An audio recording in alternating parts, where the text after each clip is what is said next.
What's up? Let's talk about it.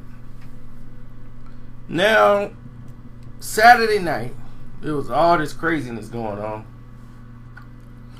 That yesterday, Sunday, all people could talk about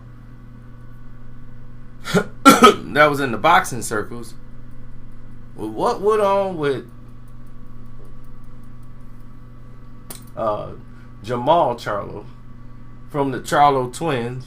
Jermall is the oldest, then Jermall by minutes apart, but Jermall is the oldest.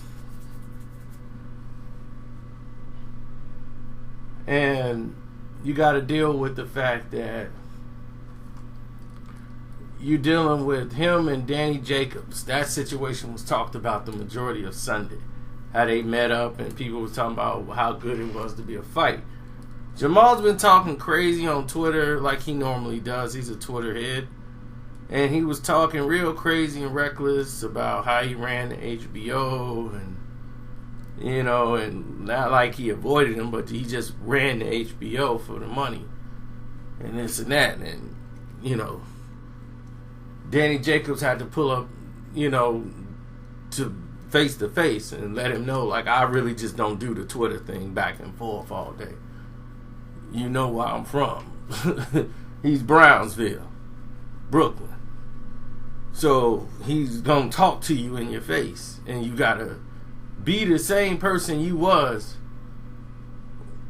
in front of him that you was when you weren't in front of him. On Twitter. But you heard Jermall copping please. But I didn't. That's not what I said, though. This is what I meant. Because he's not on Twitter. Now you got to say what you meant right in front of the person's face. It's a whole different story. And then all the pull-up stuff he was talking on Twitter. So all this is over. He does his little ranting and raving for the camera. Now it's time to go kick it. He's at a Jay-Z nightclub downtown.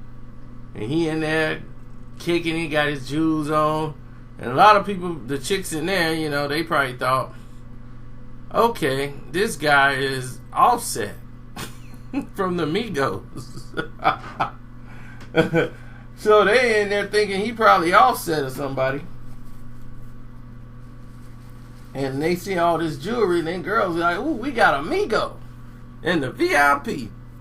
And some Buffalo from Buffalo, New York, was up in there and scoping out his bag or whatever. And I guess a melee ensues, and, her and like some of her friends, they decided to break out. And they broke out with his cash and his jewels.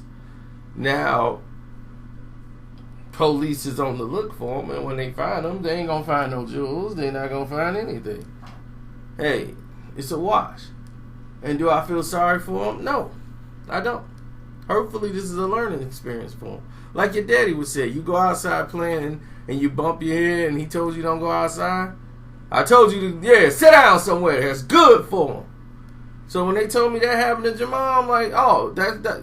And he went out there, he put his jewels in the bag for them to be right. Good for him. What was he doing when he did that? Oh, man, he was getting into it with good for him. Well, what happened? He was good for him. Good for him. Hopefully, he's learning. Like the old dirty bastard said, is it burning? Well, now you're learning.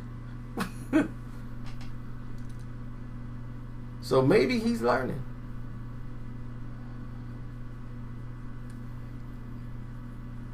That's the only thing I could say that's positive in the situation. Hopefully he has learned from the situation. That's it. So if he's not there to learn from the situation, I don't know what he expects to get out of it.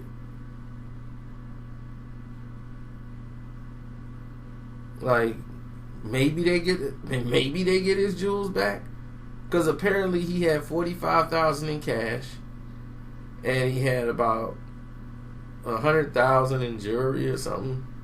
They're estimating the worth is.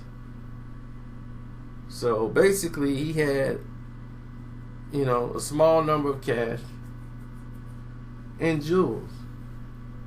But isn't he married or baby mom's living with his girl or whatever? What is he doing out there? Kicking it with these thoughts. It's not a good look for you. But then again, I could be wrong. But hey, it is what it is. But this is the type of attention that gives him social media attention, but that doesn't necessarily resonate into dollars. A lot of people believe it do all the time. They get into something dumb, and then next thing you know, they turn the corner and no money. Yeah, he was good, pretty, and all that, but no dough. Oh, man. I don't understand these new dudes, man. And Jermall has a reputation of being an a-hole. So nobody's going to feel sorry for him. Because he pushes that agenda out. He feels he has to be the tough guy because they've always been hated on. And they use hate as their motivation to move forward. Instead of determination to look out for the next man and I want to make sure my family's straight and all this. It's all motivated by hate. And that's negative. It's only going to take you so far.